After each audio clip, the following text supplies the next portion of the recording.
राम राम। आप सभी के अंदर विराजमान मेरे परम पिता परमात्मा को मेरा कोटि कोटि नमन। हमारा सतगुरु सुखराम जी महाराज के ग्रंथ में सुख विलास ग्रंथ चल रहा है।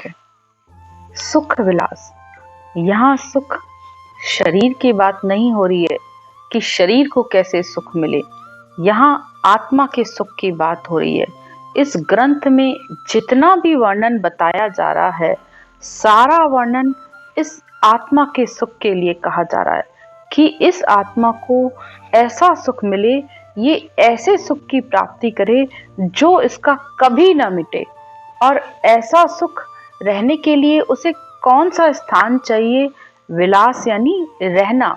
तो रहने का स्थान है परमात्मा का घर, वो अगम घर, वो निर्वाण पद, सत्यलोक, जिसे सत्य स्वरूप का पद कहा जाता है।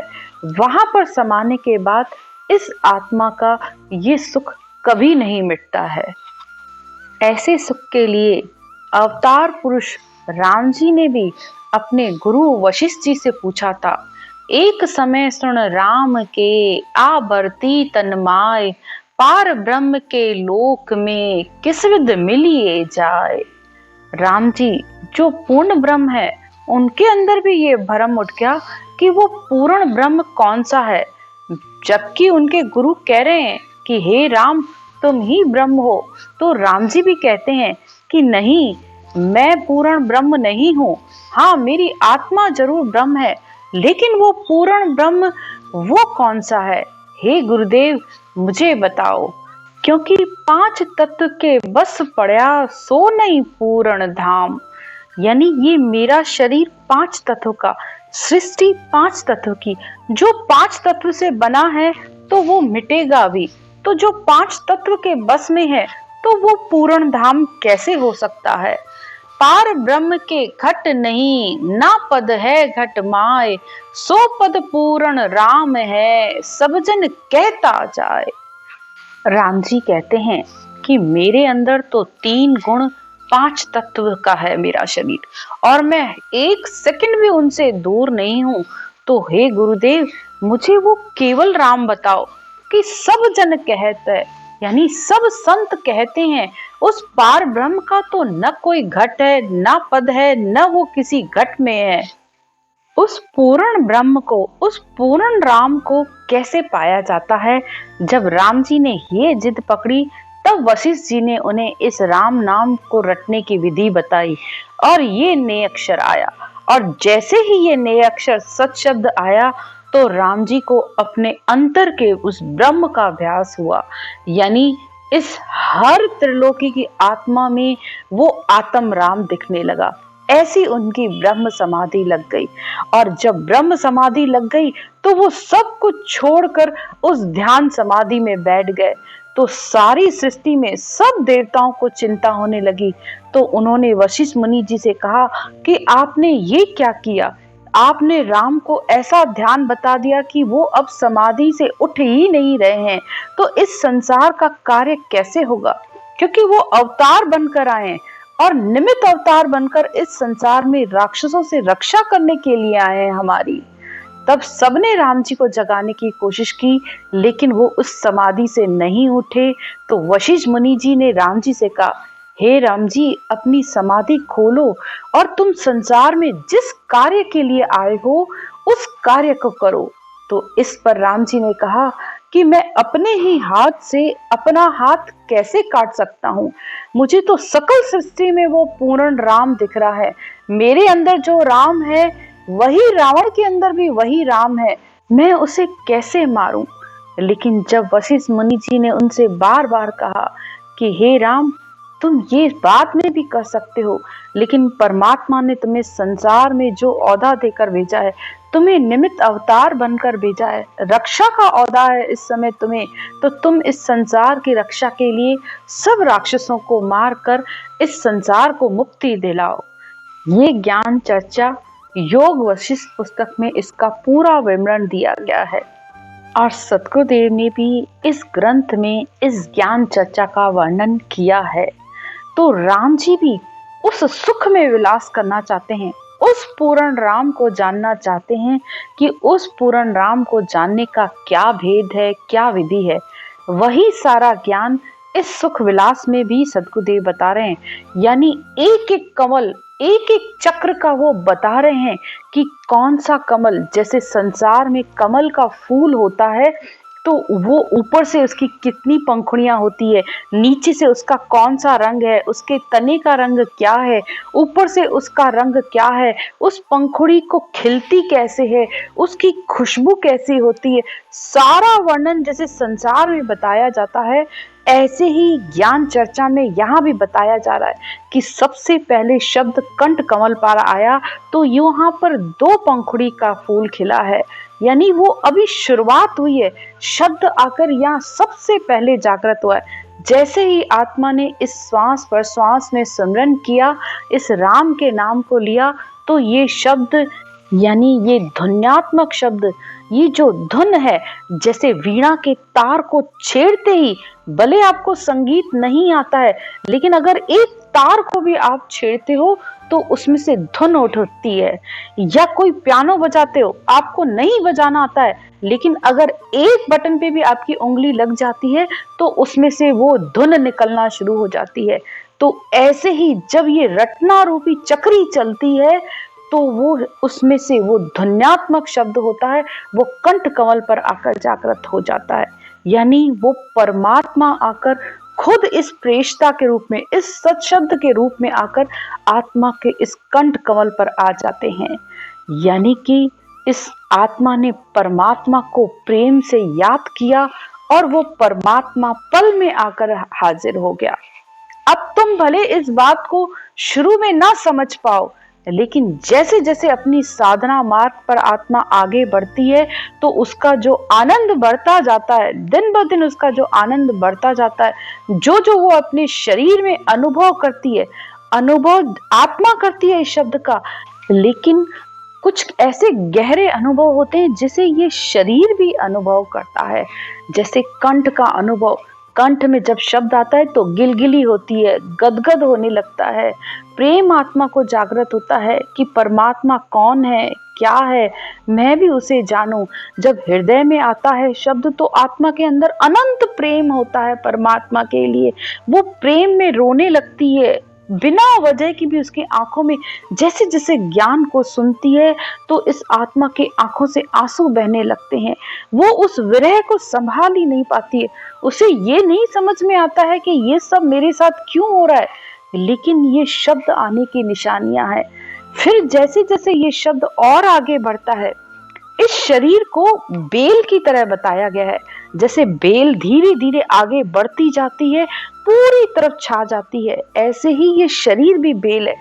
पहला कमल इस कंठ कमल पर खिला जो कि 4 पाखड़ी का फूल है, और फिर नीचे हृदय पर आया तो उसका दुगना 8 पंखुड़ी का ये कमल का फूल हृदय पर खुला, और फिर जैसे जैसे वो आगे बढ़ता जाएगा तो वैसे वैसे वो और दुगना होता जाएगा।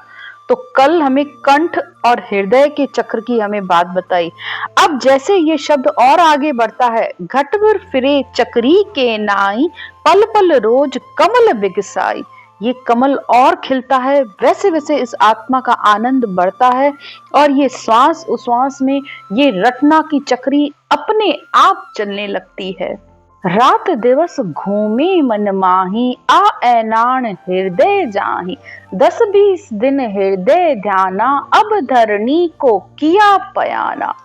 अब जैसे जैसे ये आत्मा रटना करती है तो ये मन भी लग जाता है। ये मन जो फालतू सारा दिन संसार के संकल्प विकल्प विचारों में, राग द्वेष निंदा में लगा रहता था, अब इस मन को भी एक काम मिल गया, क्योंकि पहले इस मन को कोई काम नहीं था, जैसे ही खाली बैठता था तो फालतू बातें करता था, लेकिन अब इस मन को काम मिल गया तो वो भी इस रटना में लग गया।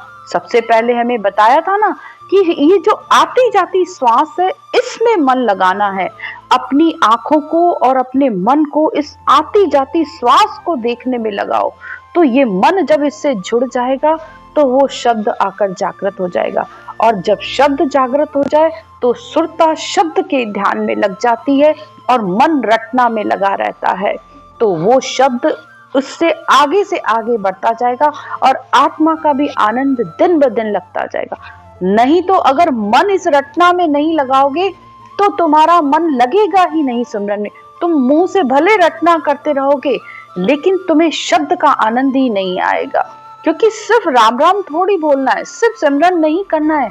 बहुत ध्यान से और सजग होकर जब तुम रटना करते हो तो तुम्हें हर हर अनुभव होगा। लेकिन क्या है कि हमारा मन लगता नहीं है तो हम ध्यान ही नहीं देते रटना, बस चलते फिरते मुंह चलता रहता है। हमें लग रहा है कि हम भगवान का नाम ले रहे हैं, हम परमात्मा का सिमरन तो कर रहे हैं, हम कुछ गलत थोड़ी कर रहे हैं। अरे सिमरन किया जाता है बैठ के, बहुत बैठ के शांति से, भले 15 मिनट करो लेकिन अपना मन चित्त बुद्धि सब इस श्वास में लगाओ। जब इस श्वास में तुम इस चलती हुई चक्री को देखोगे ना, ऊपर से नीचे तक इस राम के नाम की चक्री को, तो ये मन धीरे धीरे ठहरने लगेगा, इस मन को एकाग्रचित्त होने लगेगा और फिर जो शरीर में तुम्हारे अनुभव हो रहे हैं तुम्हें सब समझ में आएंगे। ये जो बार बार तुम पूछते रहते हो कि हमें कुछ होता ही नहीं है, हमें तो कुछ अनुभव हुआ ही नहीं है, क्योंकि तुम्हारा ध्यान ही नहीं है। तुम्हारा ध्यान तो बाहर की तरफ लगा हुआ है, मुंह से तुम सिर्फ रटना कर रहे हो, इसलिए तुम्हें नहीं पता चलता है। नहीं तो जो आत्माएं ध्यान से बैठकर सुमरन करती हैं वो बिल्कुल इस बात की गवाही देती हैं कि हाँ हमें ये अनुभव हुआ। मैं दूसरों की नहीं कहती हूँ, मैं अपने अनुभव की बात कहती हूँ। हमें तो समझ ही नहीं थी, ये राजस्थानी भाषा का लिखा ग्रंथ समझ में भी नहीं आता था, लेकिन जब भी इसको पढ़ते थे सुनते थे तो सिर्फ आंखों से आंसू बहते थे। सुनने में ये ज्ञान इतना प्यारा लगता था, जितना आज से 30-35 साल पहले लगता था अच्छा, उतना ही ये ज्ञान आज भी अच्छा लगता है। हर रोज लगता है कुछ नया है, कुछ नया है, इतना प्यारा लगता है ये ज्ञान। जब पहले सिमरन करते थे तब तो कोई ये तक किसी ने नहीं बताया कि रटना करने का क्या तरीका है, सिमरन करने का क्या तरीका है। बस एक किसी को सिखा रहा था, दूसरा बोल रहा था, उनको देख देख के करना शुरू कर दिया और हर जगह का अनुभव किया, क्योंकि पता तो कुछ भी नहीं था कि कहाँ क्या करना है, कि चक्र क्या होते हैं, कुछ भी नहीं पता था। लेकिन आज याद करते हैं तो हाँ, कंठ कमल का अनुभव किया, हृदय चक्र का भी अनुभव किया, नाभि चक्र का भी अनुभव किया, मेरुदंड का भी किया, त्राटक ध्यान समाधि का भी अनुभव किया, सब अनुभव किए हैं। और ये भले उस समय हमें समझ नहीं थी, लेकिन जितना जितना इस ग्रंथ को पढ़ते गए उतना उतना समझ में आता गया कि अरे ये सब तो हमारे अंदर भी हो रहा था, हमें तो कुछ पता ही नहीं था। तो ये मत कहो कि हाँ आज तो फिर भी इस ग्रंथ को बोलने वाले कितने लोग हैं, कितना इस ज्ञान को फैल चुका है। नहीं तो आज से अगर 35 साल पीछे चले जाओ तो कुछ भी नहीं था, कुछ भी सुनने के लिए ऐसा ज्ञान मिलता ही नहीं था। यूट्यूब और फोन तो बहुत बाद में आए हैं, लेकिन इतना इस ज्ञान की हमें प्यास थी। लेकिन जैसे जैसे ज्ञान सुनते गए, जैसे जैसे सिमरन करते गए, वैसे वैसे सारे अनुभव हुए और आज दावे से इस बात को बोल सकते हैं कि हाँ भाई वो है, वो पूर्ण राम है, वो पूर्ण ब्रह्म का आत्मा अंतर में अनुभव करती है।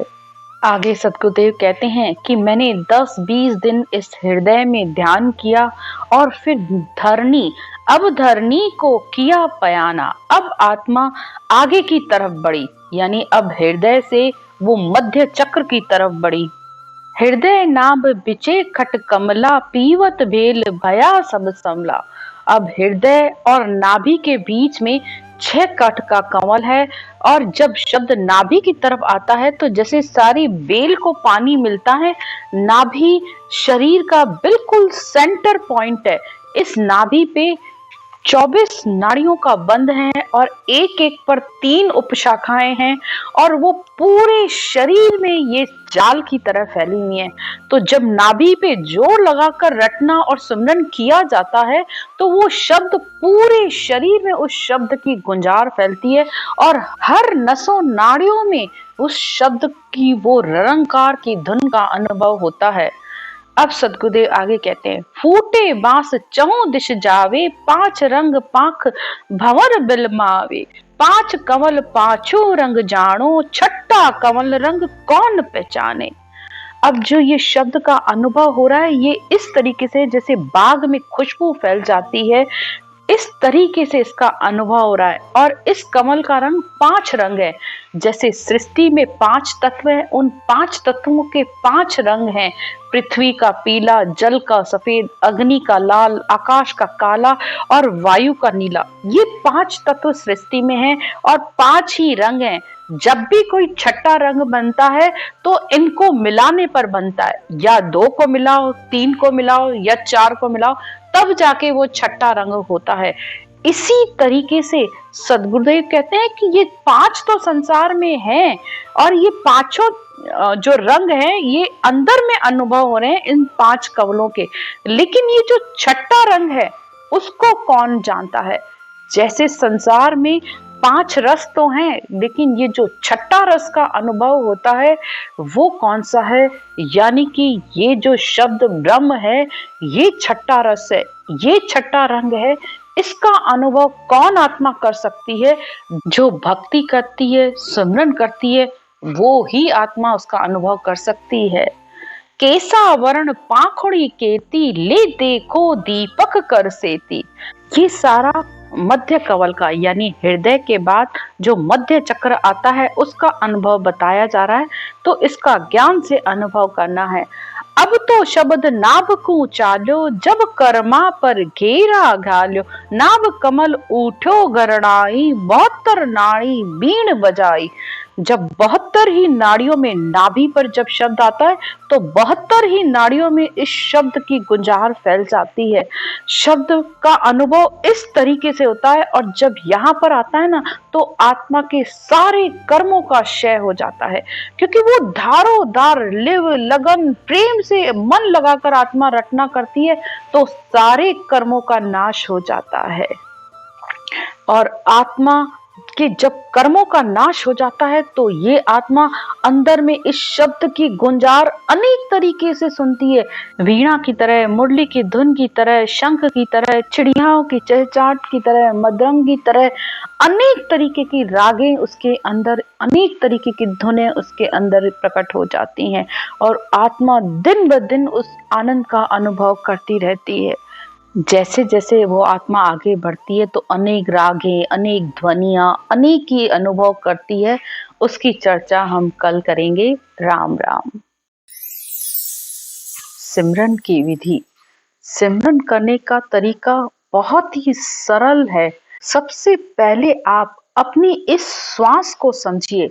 हमारी नाभि से जब हम श्वास को ऊपर की तरफ ले जाते हैं, यानी नाभि से गहरा सांस लिया और वो नाक तक गया और फिर वापस उसे नीचे छोड़ा तो वो नाभि में गया। यानी ये श्वास अंदर गोल माला की तरह हमारे अंदर घूमता है। थोड़ा सा आप इस श्वास को देखने की कोशिश करिए।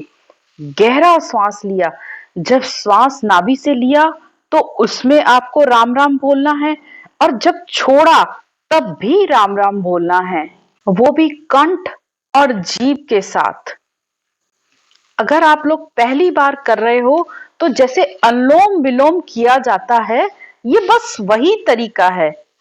श्वास को ऊपर ले जाते हुए राम राम राम राम राम राम राम राम राम राम राम राम राम राम राम राम राम